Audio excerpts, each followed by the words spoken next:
Alors, li ngeen gis moom mooy nguer, n'est-ce pas? On l'appelle en français, ou en tout cas son nom scientifique, c'est le Nguiera senegalensis. C'est une plante, n'est-ce pas, que l'on trouve dans la zone soudano-sahélienne, un peu partout au Sénégal, en Mauritanie, au Mali, en Guinée. Donc une plante qui peut faire plus de mètre 50, n'est-ce pas, sous forme d'arbuste, et qui a des vertus exceptionnelles, notamment contre la toux. Aujourd'hui, nous l'utilisons pour soigner la toux.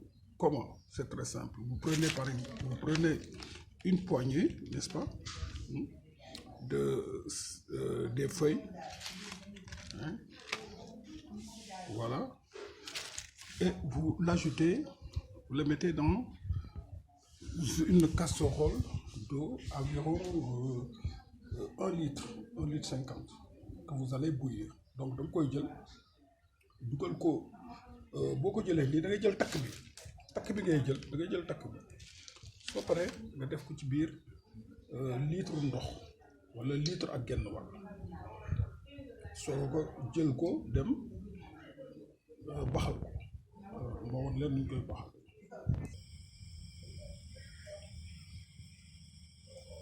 Donc on va faire bouillir pendant 10 minutes.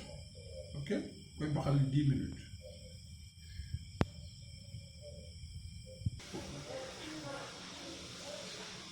Voilà.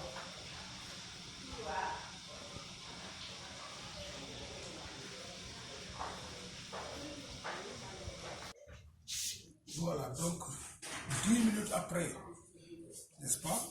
On éteint le feu et on laisse reposer.